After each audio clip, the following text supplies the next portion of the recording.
अस्सलाम वालेकुम नाजरीन, आप देख रहे हैं राज HDTV और मैं आपका होस्ट शब्बीर। जैसा कि आपको मालूम है कि हमारा चैनल सोसाइटी के डिफरेंट इश्यूज़ को उजागर करता है और इसी सिलसिले में जो मुख्तलिफ़ सूदमंद शख्सियात हैं जो हमारे माशरे के लिए कुछ करना चाहती हैं और उनका एक रोल है, उनका एक किरदार है इस सोसाइटी की बेहतरी के लिए, तो उनसे भी हम आप लोगों को मिलवाते हैं।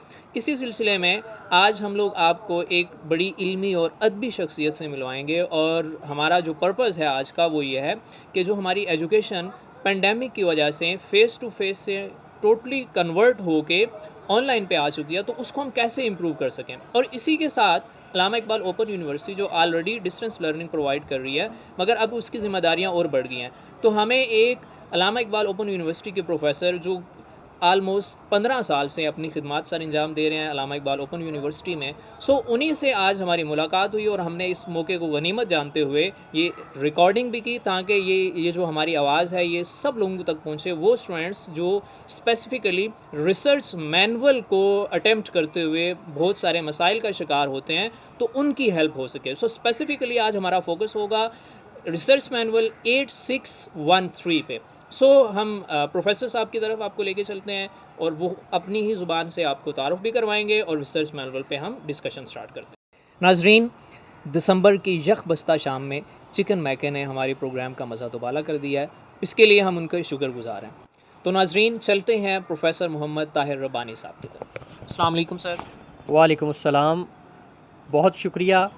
मैं आज आपकी इस दावत के लिए बहुत मशकूर हूँ कि आपने राज HDTV चैनल के इस फोरम पर मुझे मौका दिया। यकीनन तालीम व तदरीस एक ऐसा अमल है कि जो कभी भी ना ख़त्म होने वाला अमल है। क्यों ना हो कि वो अमल जिसके बारे में नबी रहमत सल्लल्लाहु ताला अलैहि वसल्लम की ज़ात अक़दस पर पहली वही नाज़ल हुई, यानी इकरा पढ़, इकरा बिस्मि रब्बिकल्लज़ी खलक़, अपने रब के नाम से जिसने इंसान को तख्लीक किया।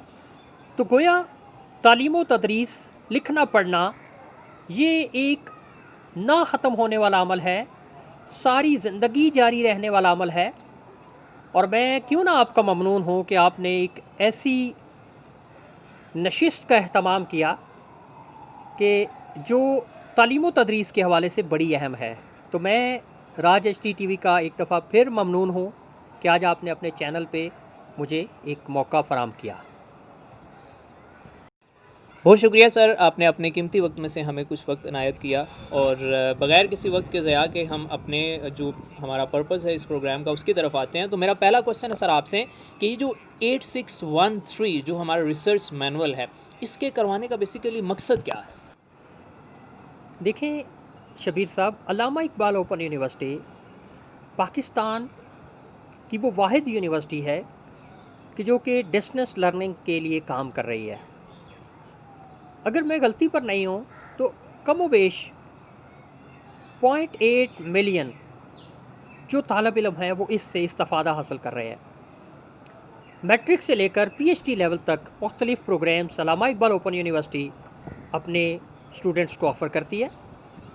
ना सिर्फ पाकिस्तान में बल्कि पाकिस्तान से बाहर रहने वाले ओवरसीज़ पाकिस्तानी भी इस सहूलत से फ़ायदा हासिल कर रहे हैं।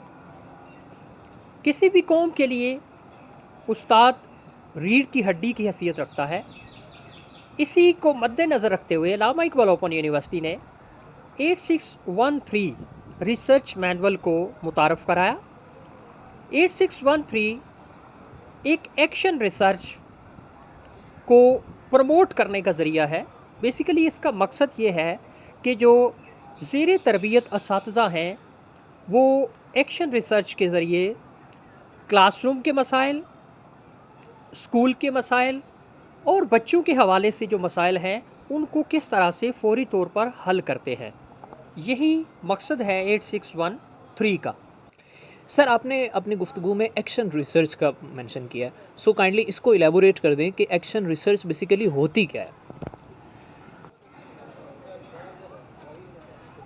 बेसिकली एक्शन रिसर्च जो है इसका मकसद मुतारफ़ कराने का यही रहा है अल्लामा इकबाल ओपन यूनिवर्सिटी ये चाहती है कि 21st सेंचुरी जो कि एक पेस का दौर है, एक ऐसी सदी है जिसमें हर चीज़ दिन ब दिन, बल्कि हम कह सकते हैं कि सेकंड्स के अंदर तब्दील हो रही है।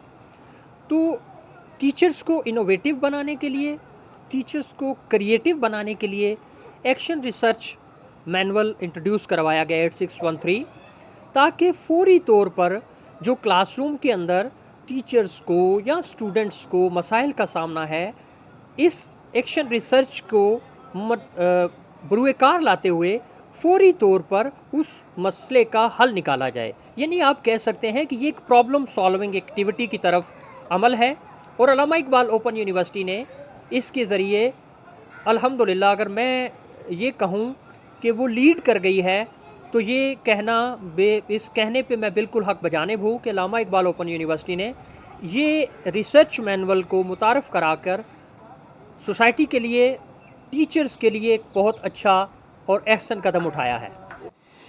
अच्छा सर, हमें डिफरेंट क्यूरीज आई हैं स्टूडेंट्स की तरफ से और इसी रिसर्च मैनुअल को अटेम्प्ट करने के हवाले से, तो हम ये चाहते हैं कि वन बाय वन अगर इसके क्वेश्चंस आपसे डिस्कस हो जाएं तो स्टूडेंट्स के लिए ये बहुत बेटर अपॉर्चुनिटी होगी और उनको अटेम्प्ट करने के लिए ये एक काफ़ी हेल्पफुल होगा।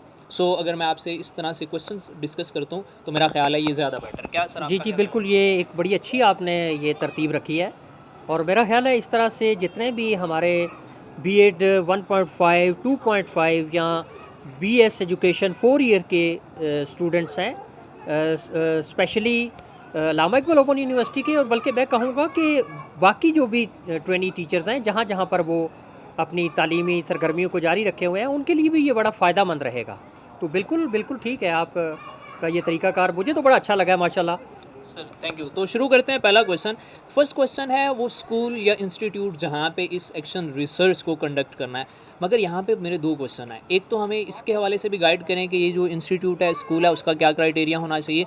दूसरा ये कि जैसे पेंडेमिक में सारे स्कूल्स इंस्टीट्यूट हमारे क्लोज़ हैं, तो अब इस केस में स्टूडेंट्स के लिए क्या अपॉर्चुनिटी होगी और इस केस में स्टूडेंट्स इसको किस तरह से बेटर वे में अटेम्प्ट कर सकते हैं। जी बिल्कुल, आपके दोनों सवाल बड़े ही रेलेवेंट हैं कि कोविड-19 पेंडेमिक सिचुएशन में यकीनन स्कूल्स जो हैं वो बच्चों की सेहत के मद्देनज़र गवर्नमेंट ऑफ पाकिस्तान ने उनको 10 जनवरी तक जो है वो बंद रखने का फ़ैसला किया है। उन्होंने कहा है कि आप ऑनलाइन अपनी तालीमी सरगर्मियों को जारी रखें। तो इस हवाले से दोबारा फिर वही बात आ जाती है कि अल्लामा इकबाल ओपन यूनिवर्सिटी कभी भी अपने तलबा की तरफ से जो है वो गाफिल नहीं हुई। यही वजह है कि अल्लामा इकबाल ओपन यूनिवर्सिटी ने इस पेंडेमिक सिचुएशन में ट्रेनी टीचर्स को ये एक फेवर दी है कि वो अपने घर में मौजूद बच्चों पे इस एक्शन रिसर्च को मुकम्मल कर सकते हैं। अगर घर में बच्चे नहीं हैं, स्कूल गोइंग स्टूडेंट्स बच्चे नहीं हैं घर में, तो ये भी ऑप्शन दिया गया है कि वो कंटेंट एनालिसिस कर सकते हैं। यानी इस रिसर्च के हवाले से जो पहले काम हुआ है, ट्रेनी टीचर्स उनके ऊपर काम करके तो अपनी इस तहकीक को मुकम्मल कर सकते हैं। दूसरा सवाल ये कि जो पार्टिसिपेंट्स होंगे इसमें, जो ओवरऑल स्टडी का बैकग्राउंड है, उसमें पेरेंट्स का सोशो इकनॉमिक स्टेटस, यानी उनके मुआशी हालात कैसे हैं, उनका रहन सहन कैसा है, उनके वालिदैन का जो तालीमी मेयार है वो कैसा है, वो उन्होंने अपने पहले क्वेश्चन में जो है वो लिखना है। गोया आप इसको इस तरह से समझ सकते हैं कि कितना आसान कर दिया है अल्लामा इकबाल ओपन यूनिवर्सिटी ने अपने ट्रेनी टीचर्स के लिए इस रिसर्च मैनुअल को मुकम्मल करना, और साथ उसको प्रैक्टिकल भी बना दिया है कि यानी अगर स्कूल आपके ऑफ हैं तो कोई बात नहीं है, घर में अगर बच्चे मौजूद हैं तो आप उन बच्चों पे रिसर्च करें अपने उस टॉपिक के हवाले से, और अगर ऐसा नहीं है तो कंटेंट एनालिसिस जो इससे पहले काम हो चुका है आप उसके हवाले से रिसर्च अपनी मुकम्मल कर सकते हैं। सो सर, आपका मकसद ये है कि अगर स्कूल ओपन नहीं है, कोई ऐसी अपॉर्चुनिटी नहीं है, तो आप लोग घर में रहते हुए भी इसको कर सकते हैं कंटेंट एनालिसिस में, या फिर आपके घर में जो बच्चे अवेलेबल हैं उन्हीं के थ्रू आप इस अपनी जो रिसर्च है उसको। बिल्कुल ऐसा है, क्योंकि बच्चों की सेहत पर किसी किस्म का भी कंप्रोमाइज़ नहीं किया जा सकता। इसलिए हमें बच्चों की सेहत इस वक्त सबसे पहले है। और साथ साथ हमने अल्लामा इकबाल ओपन यूनिवर्सिटी ने अपना सिस्टम ऐसा डिज़ाइन कर दिया है कि तालीमी हवाले से प्रैक्टिकल रिसर्च होने जा रही है। ये कोई सिंपल एक कट कॉपी पेस्ट वाला काम नहीं होगा। आप इस रिसर्च मैनुअल को आप देखें, इसमें 13 क्वेश्चंस हैं और सारे ही प्रैक्टिकल हैं। सो आई होप कि स्टूडेंट्स को और हमारे जो व्यूवर्स हैं जो इसको अटेम्प्ट करने वाले हैं उनको बहुत ज़्यादा हेल्पफुल होगी। और ये हमारी जो वीडियो है और जो फर्स्ट क्वेश्चन था हमारा, इसकी ये सारी डिस्कशन बहुत सूदमंद साबित होगी। सो सेकंड क्वेश्चन मेरा ये है कि सिलेक्शन ऑफ टॉपिक, अब इसमें फर्दर 2 क्वेश्चंस हैं। तो सबसे पहला ये है कि टॉपिक को सेलेक्ट करते हुए बहुत ज़्यादा प्रॉब्लम होती है, और सेकंड ये है कि जिस टॉपिक को हम सेलेक्ट करने जा रहे हैं तो उसके लिए हमारे पास क्या कुछ क्राइटेरिया होना चाहिए कि हमने या तो किसी के कहने पे टॉपिक सेलेक्ट कर लेना है, या फिर हमने खुद से उसकी कोई एनालिसिस करनी है कि हमारा कोई उसके अंदर कोई वर्क हो, कोई थोड़ी बहुत रिसर्च हो। तो ये सारी चीज़ें सोचने के बाद हम टॉपिक सेलेक्ट करें। So selection of topic sir, इसके बारे में गाइड करें। देखिए, अल्लामा इकबाल ओपन यूनिवर्सिटी ने अभी जो अपना थीम इंट्रोड्यूस करवाया है, हमारा यूनिवर्सिटी का ये तर्ज़ अमल रहा है कि हर सेमेस्टर में हम नए थीम्स और सब थीम ट्रेनी टीचर्स के लिए यानी ज़ेर तरबियत असातिज़ा के लिए मुंतखब करते हैं, ताकि वो नए से नए अंदाज में अपनी इस तहकीक को मुकम्मल करें। अब हर जो ज़ेर तरबियत उस्ताद है उसको टॉपिक हमेशा वो लेना चाहिए जो कि उसके लिए काबिल तहकीक हो और उसकी वाक़या ही सोसाइटी को ज़रूरत हो। यानी इस दफ़ा जो हमने थीम्स सेलेक्ट किए हैं वो वेल बीइंग ऑफ चिल्ड्रन है। तो अब इसके अंदर फिर मुख्तलिफ सब थीम्स हैं। तो हर ज़ेर तरबियत टीचर जो है वो अपनी सहूलत के मुताबिक टॉपिक को सिलेक्ट करे और फिर उस पर वो काम करे। सो सर, इसका मतलब यह है कि यहाँ पे हमें कोई थ्योरेटिकल वे से या उस तरह से जो पहले किसी का वर्क हो गया उसी को कट पेस्ट करके अपना मैनुअल अटैम्प्ट नहीं करना, बल्कि हमें ख़ुद इसकी कोई रिसर्च करनी है। और अगर हम कोई कंटेंट एनालिसिस भी कर रहे हैं तो उसमें भी हमारा एक पर्सनल व्यू होना चाहिए। और फिर टॉपिक सिलेक्शन यहाँ पे जो आपने एक डिटेल से बताया, तो मेरा ख्याल है कि इसके बाद अब स्टूडेंट्स को टॉपिक की सिलेक्शन में कोई प्रॉब्लम नहीं होगी। जी, बिल्कुल ऐसा ही है। और याद रखें कि वो मुआशरे कभी भी तरक्की नहीं करते जो तहलीकी काम नहीं करते। क्रिएटिव होना तरक्की की ज़मानत है। और 2 चीज़ों पे तो कभी भी कंप्रोमाइज़ नहीं करना चाहिए, एक उस्ताद पे और दूसरा ड्राइवर पे। क्योंकि देखें, जो ड्राइवर है उसके साथ 16 बंदे, 20 बंदे, 100 बंदा सफ़र करता है, और अगर वो स्किल्ड नहीं है तो वो नुकसान करेगा, कोई किसी जगह एक्सीडेंट करेगा। जबकि उस्ताद पे तो बिल्कुल ही कंप्रोमाइज़ नहीं हो सकता कि उस्ताद कौम का लीडर है, और अगर उसकी रिसर्च के हवाले से कोई इस तरह की सोच होगी कि वो अपना काम नहीं करेगा तो फिर ये तो बहुत बड़ा जुल्म है। यही वजह है कि इसको मद्देनज़र रखते हुए इस रिसर्च मैनुअल को प्रैक्टिकल बना दिया गया है, ताकि इसको बेहतर से बेहतर अंदाज में टीचर्स की तरबियत के लिए इससे काम लिया जा सके। बहुत शुक्रिया सर। मेरा थर्ड क्वेश्चन ये है कि रिसर्च मैनुअल को अटेम्प्ट करने के दौरान जो हमारी डिस्कशंस होती हैं घर में हमारे कोलीग्स के साथ या हमारे फ्रेंड्स के साथ या इससे रिलेटेड जो भी पर्सन है जिससे हमने हेल्प लेनी है या जो हमारी हेल्प कर सकता है, सो वो डिस्कशन किस पैराए में होनी चाहिए और वो डिस्कशन किस तरह से हो ताकि वो फ्रूटफुल हों। जी बिल्कुल ठीक है। अब देखें, डेफिनेटली जब आप कोई भी रिसर्च कर रहे हैं तो आपको 110% तो आपके पास उसका नॉलेज नहीं है। You have little bit awareness about that topic. तो उसके लिए आपको जो सुपरवाइज़र अलाट होंगे आप उनसे रहनुमाई ले सकते हैं, आप अपने सीनियर टीचर से रहनुमाई ले सकते हैं, आप अपने प्रिंसिपल साहिबान से रहनुमाई ले सकते हैं। इसी तरह आप इस हवाले से अपने क्लास फेलोज से भी डिस्कस करके तो अपने टॉपिक को रिफ़ाइन कर सकते हैं, अपने टॉपिक के हवाले से उनसे गाइडलाइन ले सकते हैं। सर ये तो बहुत अच्छा हो गया। अब ये क्वेश्चन जिसमें हमने जो डिस्कशन करनी है और जो हमने हेल्प लेनी है, अब इसमें हमें ये भी पता चल गया कि हमने किस किस से हेल्प लेनी है, किस किस से हम डिस्कशन कर सकते हैं। डेफिनेटली वो पर्सन जो हमारे इस काम के, इस रिसर्च के रिलेटेड है, हमें उनसे ही हेल्प लेनी है, वही हमें ज़्यादा अच्छा गाइड कर सकते हैं।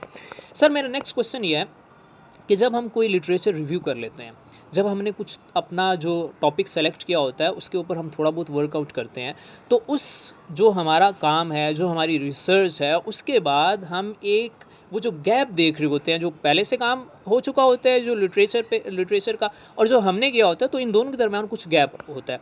सो एक तो हम ये है कि उस गैप को किस तरह से हम यहाँ पे मैनेज करेंगे, उसको हम किस तरह से यहाँ पे मेंशन करना चाहेंगे। और दूसरा ये है कि ये इस हवाले से भी बड़ा इंपॉर्टेंट बन चुका है कि अभी जो हमारे पास सिचुएशन चल रही है पेंडेमिक की, डेफिनेटली जो हमारा लिटरेचर था वो जब लिखा गया, जब कंपोज हुआ, तो तब ऐसी कोई सिचुएशन नहीं थी। अब चूँकि हम लोग इस क्रूशल टाइम के अंदर उसको रिव्यू कर रहे हैं, सो अब इसकी अहमियत मेरा ख्याल है और भी ज़्यादा हो गया। तो मैं चाहूँगा कि इसके ऊपर आप डिटेल से मेंशन करें ताकि स्टूडेंट्स को इसको अटेम्प्ट करते हुए इस क्वेश्चन को प्रॉब्लम ना हो। जी बिल्कुल, ऐसा ही है। अब चूँकि लिटरेचर रिव्यू एक बड़ा इम्पॉर्टेंट पार्ट है रिसर्च का, और मैं तो कहता होता हूँ कि knowledge comes from pre existing knowledge. और अब देखना ये होगा कि पेंडेमिक सिचुएशन से पहले जो काम हुआ है, हम उसको किस तरह से इस पेंडेमिक सिचुएशन के साथ रिलेट कर सकते हैं। Basically this is art of the researcher, कि वो रिसर्चर किस तरह से अपने फ़ायदे के लिए उस काम को इस्तेमाल कर सकता है, या उसको किस तरह से अपने उस रिसर्च प्रोजेक्ट में यूटिलाइज़ कर सकता है, और किस तरह से उसके अंदर जो शॉर्ट कमिंग्स हैं। डेफिनेटली हर रिसर्चर का काम करने का तरीका अपना होता है, हर रिसर्च की मेथडोलॉजी अपनी होती है। यही मेथडोलॉजी उसके काम को दूसरों से यूनिक बनाती है, मुनफरिद बनाती है। तो हमारे जो ट्रेनी टीचर्स हैं, डेफिनेटली वो काम करेंगे अपने पर्सपेक्टिव में। अब वो काम करेंगे घर बैठकर, जो उनके घरों के अंदर होम बेस्ड उनकी रिसर्च होगी। तो इससे पहले जितनी रिसर्च हुई है, अगर वो ऐसी नहीं है तो डेफिनेटली ये गैप है। तो ये उनके लिए मैं तो कहता हूँ कि हमारे जो रिसर्चर हैं उनके लिए एक बहुत बड़ी अपॉर्चुनिटी है कि वो एक नए अंदाज से अपनी रिसर्च को करने के बाद एक अच्छा इनपुट दे सकते हैं सोसाइटी को। तो अब इन्होंने को रिलेट करना है कि जी पेंडेमिक सिचुएशन से पहले जो रिसर्च थी उसमें स्ट्रेस मैनेजमेंट नहीं थी, उसमें आइसोलेशन नहीं थी, उसमें क्वारंटाइन नहीं था, जबकि इसमें अब सब कुछ है। और उसमें हमने जो चिल्ड्रन हैं उनके वेल बीइंग को किस तरह मैनेज करना है, उनकी सेल्फ़ एस्टीम को किस तरह हमने यहाँ पर मैनेज करना है, हमने उनके बिहेवियर को किस तरह से मैनेज करना है, ये सारी चीज़ें जो हैं ये एक प्लस पॉइंट है हमारे आज के ट्रेनी टीचर के लिए। सो सर आपका मतलब यह है कि अगर हम इसको समराइज़ करें तो हम ये कह सकते हैं कि इसको जब हम अटेम्प्ट करें तो बी ए प्रैक्टिकल, ना कि इसको हम एक थ्योरेटिकल और किसी का कोई ये तो देखें, आप अगर इसके रिसर्च मैनुअल 8613 के क्वेश्चंस को आप देखें, आप जैसे मुझसे पूछ रहे हैं, तो ये सारे क्वेश्चन ही बेसिकली एक प्रैक्टिकल जो है उस इशू को एक प्रैक्टिकल है अमली तौर पर। और इसकी अमली तौर पर होने का अंदाज़ा इसी से लगाया जा सकता है कि हम हर सेमेस्टर में नए थीम और सब थीम इंट्रोड्यूस करवाते हैं। सर ज़बरदस्त हो गया। अब मेरा नेक्स्ट जो क्वेश्चन है वो वेरिएबल्स का है, और इसमें बहुत सारी क्यूरीज हमारे पास पड़ी हैं। स्टूडेंट्स अक्सर वेरिएबल्स और इसको अटेम्प्ट करने में या इसकी जो फर्दर डिस्कशन है उसमें बहुत ज़्यादा प्रॉब्लम फील करते हैं। सो मैं चाहूँगा कि इसके ऊपर भी उनको गाइड कर दिया जाए। जी बिल्कुल, ऐसा जो वेरिएबल्स के हवाले से ज़ाहिर है जो 1.5 2.5 या BS 4 ईयर के ट्रेनिंग टीचर्स हैं, उनके लिए कुछ के लिए तो ये टर्म्स नहीं हैं। तो कुछ के लिए जिन्होंने 1.5 किया है वो अक्सर उन्होंने रिसर्च प्रोजेक्ट जो है वो अपना मास्टर्स लेवल पे किया होता है। तो मैं यहाँ पर ये बात करूँगा कि हमने टीचर्स को टीचर बनाना है, रिसर्चर नहीं बनाना। तो यहाँ पर जो वेरिएबल्स हैं उनको एक तो जो उनकी डेफिनेशंस हैं वो क्लियर होनी चाहिए। इंडिपेंडेंट वेरिएबल्स क्या हैं, डिपेंडेंट वेरिएबल्स क्या हैं, और वो जो अपना रिसर्च टॉपिक जो सिलेक्ट किया है उसमें कौन कौन से पैरामीटर्स हैं जो उनके टॉपिक के हवाले से, बच्चों की जो लर्निंग है उसको मुतासर कर रहे हैं या बच्चों के बिहेवियर को उनका किसी तरीके से वो इफ़ेक्ट कर रहे हैं। तो ये दो वेरिएबल्स को लेके उन्होंने चलना है, डिपेंडेंट वेरिएबल और इंडिपेंडेंट वेरिएबल। सर आपने अपनी डिस्कशन में कहा कि हमने टीचर्स को टीचर्स बनाना है ना कि रिसर्चर, इसको ज़रा आप एक्सप्लेन कर दें कि टीचर और रिसर्चर में क्या फ़र्क है। जी, बिल्कुल ऐसा ही है। बेसिकली टीचर इटसेल्फ एक रिसर्चर ही होता है, बल्कि मैं तो कहता हूँ कि टीचर जो है वो एक रिसर्चर से टॉप पे है, क्योंकि रिसर्चर एक ख़ास टॉपिक पे अपनी तहकीक करता है, जबकि टीचर जो है उसको रोज़ाना नए मसाइल का सामना करना पड़ता है। यानी अगर क्लास उसके पास 5 क्लासेस हैं और हर क्लास के अंदर 40 स्टूडेंट्स हैं, तो दिस मीन्स उसको 200 different types of situations face करनी पड़ती हैं। तो जो मैंने बात की है कि हमने टीचर बनाना है, रिसर्चर नहीं बनाना, वो ये है कि जब हम किसी रिसर्च की बात करते हैं तो रिसर्च एक कॉम्प्रिहेंसिव काम होता है। 6 माह के अंदर या 4 माह के अंदर कोई भी रिसर्च कंप्लीट नहीं हो सकती। तो उस लिहाज से हमने टीचर्स को जस्ट ये मैनुअल इसलिए इंट्रोड्यूस करवाया है कि वो रिसर्च से मुतारिफ हो जाएं और इन फ्यूचर अगर वो रिसर्च की तरफ आना चाहें तो उनको रिसर्च के तमाम कंपोनेंट्स का पता हो।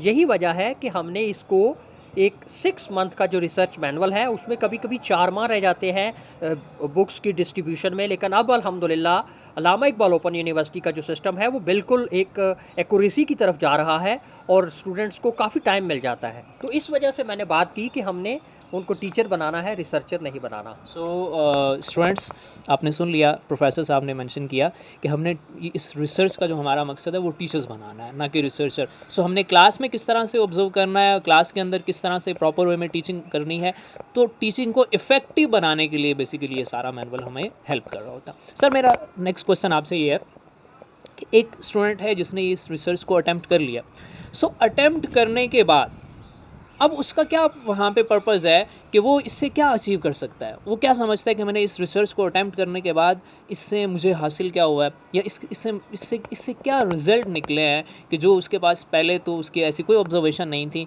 अब उसकी ये ऑब्जर्वेशन है, तो वो इन ऑब्जर्वेशन को स्ट्रॉन्ग कैसे बना सकता है और अपने ही रिसर्च को अटैम्प्ट करने के बाद उसके रिज़ल्ट कैसे एनालिसिस कर सकता है। जी बिल्कुल ऐसा है जी कि देखें, यहाँ पर मैं जॉर्ज एडिसन की वो बात करूँगा कि उसने अपने आखिरी अटेम्प्ट में जो बल्ब है उसको इजाद कर लिया, हासिल कर लिया।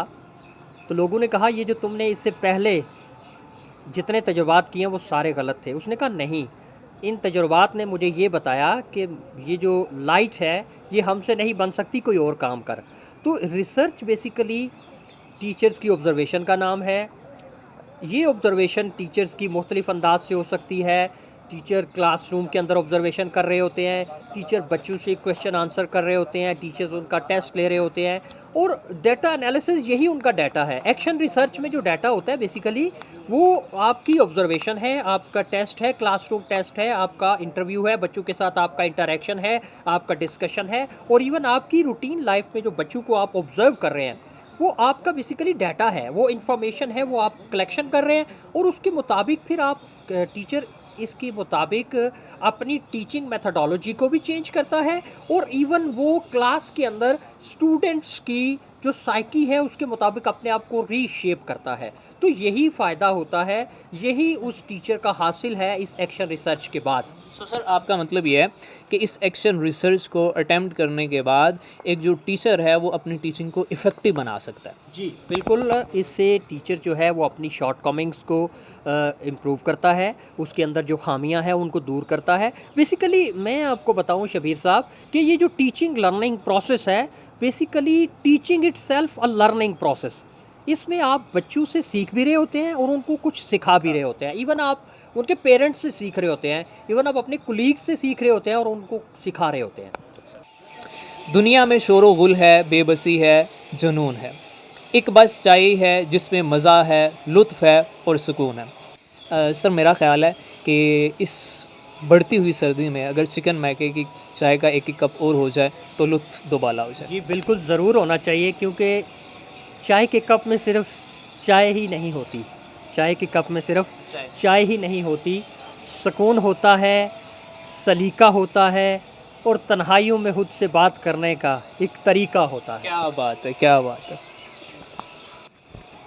सर हमारा नेक्स्ट क्वेश्चन ये था कि जो पार्टिसिपेंट हैं हमारे रिसर्च मैनुअल के, उनको हम यहाँ पे किस तरह से डिस्क्राइब करें? जी, पहले तो बहुत शुक्रिया जी चिकन मैके का कि उन्होंने हमें गर्मा गर्म चाय दी है। तो पार्टिसिपेंट्स का बड़ा ही एक ये सिंपल क्वेश्चन है कि अब जो भी रिसर्चर है अगर वो घर में रिसर्च कर रहा है तो वो जो पार्टिसिपेंट्स है उसके जो स्कूल गोइंग चिल्ड्रन हैं वो मेंशन करने हैं। अगर वो ग्रेड 1 के हैं, ग्रेड 2 के हैं, ग्रेड 5 के हैं, ग्रेड 7 के हैं, ग्रेड 9 के हैं या जिस भी लेवल के वो स्टूडेंट्स हैं वही उनके पार्टिसिपेंट्स होंगे। तो उन्हीं की डिटेल को यहाँ पर क्वेश्चन नंबर 7 में मेंशन करना है। सो स्टूडेंट्स, जब हम पार्टिसिपेंट्स को मेंशन करेंगे तो इसका मतलब यह है कि जो हमारे रिसर्च मैनुअल में जिनके ऊपर हमने एक्शन रिसर्च की है वही हमारे पार्टिसिपेंट्स हैं, यही कह रहे हैं सर आप? जी बिल्कुल ऐसा ही है। यानी चूँकि पेंडेमिक कोविड-19 में रिसर्च होम बेस्ड हो गई है तो आपके घर में अगर स्कूल गोइंग चिल्ड्रन हैं तो आपने स्कूल गोइंग चिल्ड्रन का जो लेवल है उसको भी मेंशन करना है कि वो बच्चे किस क्लास के हैं, एलिमेंट्री लेवल के हैं, प्राइमरी लेवल के हैं या सेकेंडरी लेवल के हैं या even pre nursery play group के जो भी हैं आप उनको यहाँ पर मेंशन कर सकते हैं। ओके सर, नेक्स्ट क्वेश्चन, जो हमारा डाटा कलेक्शन और फिर इसमें जो हम टूल यूज़ करते हैं इनके हवाले से। सो अब इसमें आप ये भी हमें मेंशन करें तो एक तो हमारा जो डाटा कलेक्शन हो वो किस लेवल की होनी चाहिए, क्योंकि हमने रिसर्च मैनुअल को कंप्लीट करना है तो हमारा जो डाटा है वो भी रीज़नेबल होना चाहिए, उसके अंदर कुछ वर्थ होनी चाहिए, और फिर उसके लिए क्या ऐसे सूटेबल टूल्स हैं जो हम यूज़ कर सकते हैं? बड़ा सिंपल है। एक्शन रिसर्च में आपकी ऑब्जर्वेशन है, आपका इंटरव्यू है, क्वेश्चनियर भी आप ले सकते हैं, रेटिंग स्केल भी आप यूज़ कर सकते हैं। आपका जो वर्क है उन बच्चों के साथ डेली रूटीन में आपका जो इंटरेक्शन हो रहा है, आप अपने जिस टॉपिक पे वर्क कर रहे हैं आप उनके अंदर क्या बेहतरी लाना चाहते हैं, उनके बिहेवियर को बेहतर करना चाहते हैं, सेल्फ एफिकेसी को बेहतर करना चाहते हैं, आप उनके अंदर लीडरशिप क्वालिटीज़ को पैदा करना चाहते हैं, आप टीम मैनेजमेंट का कॉन्सेप्ट उनको देना चाहते हैं, या आप अपने स्टूडेंट्स को स्ट्रेस मैनेजमेंट के हवाले से अपने जो आपके जिनके ऊपर आपकी रिसर्च हो रही है जो लर्नर्स हैं, तो सिंपल आपने अपना जो भी आप यूज़ करते हैं, यानी एक्शन रिसर्च में आपकी ऑब्जर्वेशन आपका टूल है, आपका इंटरेक्शन उनके साथ टूल है, आप टेस्ट उनका ले लें, प्री टेस्ट पोस्ट टेस्ट आपका वो डाटा कलेक्ट हो जाएगा, आप उनका कोई इंटरव्यू ले रहे हैं, बच्चों के साथ इंटरेक्शन आप कर रहे हैं, वो आपके इसके अंदर रिसर्च टूल्स होंगे। सो स्टूडेंट्स, हमारे यहाँ पे जो स्पेसिफ़िकली जिन टूल्स को हमने यहाँ पे एड्रेस करना है वो हमारी ऑब्जर्वेशन है, और इसके बाद हमारी इंटरेक्शन है जो हमारे पार्टिसिपेंट के साथ थी, तो यही हमारा बेस्ट टूल है। सर नेक्स्ट क्वेश्चन, कि अब इस रिसर्च को अटेम्प्ट करते हुए जो डिफरेंट प्रॉब्लम्स फेस की होंगी हमारे जो स्टूडेंट्स हैं, तो उन्होंने उनको सॉल्व तो किया है, मगर वो यहाँ पे कैसे उनको मेंशन करें कि उनकी जो प्रॉब्लम्स सॉल्विंग स्ट्रेटजी थी वो क्या थी, और अगर उसमें कोई इम्प्रूवमेंट लाना चाहें तो वो किस तरह से उसको एक बेस्ट वे में यहाँ मेंशन कर सकते हैं? आप क्वेश्चन नंबर 9 की बात कर रहे हैं? जी बिल्कुल। कि इसमें बेसिकली जो एक ट्रेनी टीचर है B.Ed 1.5 का, 2.5 का या BS 4 ईयर जो एजुकेशन है उसका जो ट्रेनी टीचर है, बेसिकली उसने उस प्रॉब्लम को सॉल्व करने के लिए, उस इशू को हल करने के लिए जो भी उसने टेक्निक्स, जो भी उसकी स्ट्रैटेजीज़ हैं, जो भी उसने वो तरीक़ाकार इख्तियार किए हैं वो मेंशन करने हैं कि उसने किस तरह से बच्चों के अंदर जो प्री एग्जिस्टिंग प्रॉब्लम्स थी, जो इश्यूज़ थे, उनको बेहतर करने के लिए कौन सा तर्ज़ अमल या कौन से टैक्टिक्स या कौन सी स्ट्रैटेजीज़ को उसने अडॉप्ट किया है। आपने इस क्वेश्चन नंबर 9 में वो टेक्निक्स, वो स्ट्रैटेजीज़ और उसकी वो पूरे पैरामीटर्स जिनको फॉलो करके उसने अपनी रिसर्च को एक प्रोडक्टिव रिसर्च बनाया है, आपने वो यहाँ पर मेंशन करने हैं। अच्छा सर, आपका बहुत ज़्यादा टाइम आज हमने ले लिया है, तो अब मैं चाह रहा हूँ कि हमारे एक दो जो क्वेश्चंस हैं वो भी कंप्लीट हो जाएं तो बहुत अच्छा होगा, ताकि स्टूडेंट्स को जो एक कंप्लीट एक ही प्रोग्राम में, एक ही वीडियो में सारे क्वेश्चंस का सॉल्यूशन मिल जाए। सो नेक्स्ट जो हमारा क्वेश्चन था वो ये था कि हमने जो डाटा कंक्लूड किया था, जो डाटा हमने एनालिसिस किया है, जो हमारा रिसर्च का जो प्रोजेक्ट हमने मेंशन किया, तो उसके अंदर जो हमारी इंस्ट्रूमेंटेशन है या जो वहाँ पे हमने मटेरियल यूज़ किया है, तो उसको कैसे कंक्लूड करना है? देखिए, इसमें जो क्वेश्चन नंबर 10 है इस रिसर्च मैनुअल का, बेसिकली वो आपकी तमाम रिसर्च के डाटा कलेक्शन को ज़ाहिर कर रहा है। आपके इंस्ट्रूमेंटेशन है, यानी आपने कोई बच्चों का प्री टेस्ट लिया है, फिर आपने अपनी जो इंटरवेंशन है बच्चों के ऊपर जो आपने अपनी रिसर्च के हवाले से जो भी टेक्निक्स लगाई हैं, उसके बाद आप वो स्ट्रेटजी यूज़ करने के बाद जो बच्चों का उसके अंदर जो तब्दीली आई है, बच्चों के उस बिहेवियर में, या बच्चों के अंदर कौन सी बेहतरी आई है, जो आपने इम्प्रूवमेंट देखी है, वो पोस्ट टेस्ट लिया है आपने, बच्चों से कोई इंटरव्यू लिया है आपने, बच्चों के ऑब्जर्वेशन के हवाले से जो भी डिस्कशन किया है, उसकी आपने अपने लिहाज से फिर जो ओवरऑल कंक्लूड किया उसको, वो आपने इस क्वेश्चन के अंदर जो है उसको मेंशन करना है। कट।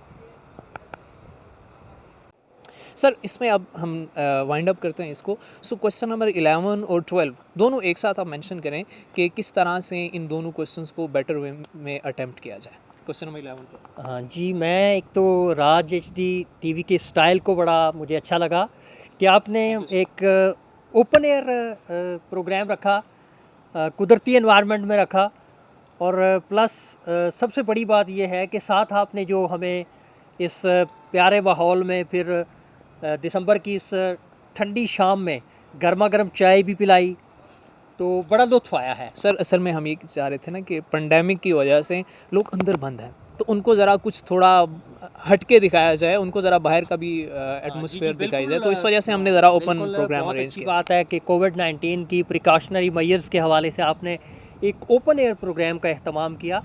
अब जो क्वेश्चन नंबर 11 और 12 की आपने बात की, तो एक तो इसमें है समरी, यानी जितनी रिसर्च उस रिसर्चर ने, उस ट्रेनिंग टीचर ने की है, उसने यहाँ पर उसको समराइज़ करके इस मैनुअल पे लिखना है। और आपको पता है कि इस मैनुअल में वो पूरी स्पेस दी हुई है कि इतना आपने अपने उस रिसर्च के हवाले से वर्क को लिखना है। और क्वेश्चन नंबर 12 है कि फीलिंग्स क्या हैं, कि एक रिसर्चर ने जो काम किया है, एक ट्रेनिंग टीचर ने जो काम किया है, काम जब लगन से किया हो, डेडिकेशन के साथ या कमिटमेंट के साथ जब आप कोई भी वर्क करते हैं, तो बंदे का एक जो आप कह सकते हैं कि सुकून उसको मिलता है, एक उसकी पर्सनल सेटिस्फैक्शन होती है। तो वो भी उसकी पर्सनल फीलिंग्स क्या हैं, उसकी रिफ्लेक्शन क्या है, उसका गेन ऑफ नॉलेज क्या है, कि उसने अपनी इस रिसर्च से अपनी टीचिंग को कितना इम्प्रूव किया है, या उसकी जो पर्सनल लर्निंग है वो कितनी बेहतर हुई है।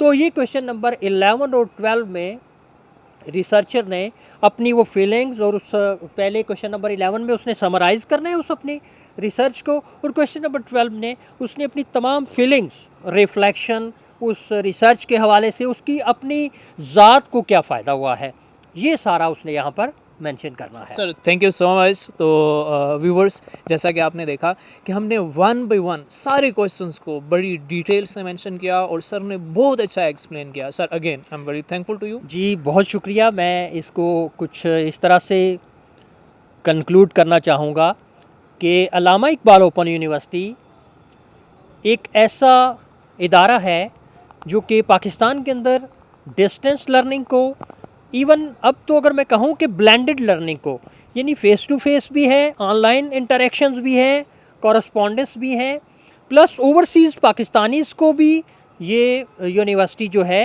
ये तदरीसे इल्म से मुनव्वर कर रही है, इल्म की रोशनी को फैला रही है। और आपका बहुत शुक्रिया कि आपने अपने इस चैनल के फोरम पे मुझे बुलाया, और इस तालीमी अमल के लिए आपकी ये काविश को मैं बहुत सराहता हूँ। आपका भी बहुत शुक्रिया। और मैं इस शेर पे आपसे इजाज़त चाहूँगा कि गिराओ न तुम किसी को उसकी मंजिल से, गिराओ न तुम किसी को उसकी मंजिल से, करो तो बात करो हौसला बढ़ाने की। बहुत शुक्रिया जनाब, आपका बहुत शुक्रिया sir. Thank you so much sir. I think कि ये एक तो जनरली जितने भी स्टूडेंट्स हैं हमारे जो रिसर्च से रिलेटेड हैं, एक तो उनके लिए बहुत ज़्यादा हेल्पफुल होगा, और फिर स्पेसिफिकली जो ओपन यूनिवर्सिटी से रिलेटेड स्टूडेंट्स हैं जो रिसर्च कर रहे हैं, या उनको फ्यूचर में इस तरह से कोई उनके लिए ऐसा कुछ इशू हो सकता है रिसर्च करने में, सो उनके लिए एक बहुत फ्रूटफुल होगा ये हमारा प्रोग्राम। और इसमें एक तो हम प्रोफेसर साहब आपका तहे दिल से शुक्रगुजार हैं कि आपने हमें टाइम दिया, और एक तो हमें उसके साथ साथ हमें कुछ चीज़ें हमें बहुत ज़्यादा सीखने को मिला, और फिर इसके बाद हमारे जो व्यूवर्स हैं, जो हमारे स्टूडेंट्स हैं, उनको आई होप कि उनको यहाँ से बहुत बेनिफिट होगा इस वीडियो के बाद। और सेकेंडली चिकन मैके का भी हम शुक्रिया अदा करते हैं कि उन्होंने हमें स्पॉन्सर किया। Thank you so much.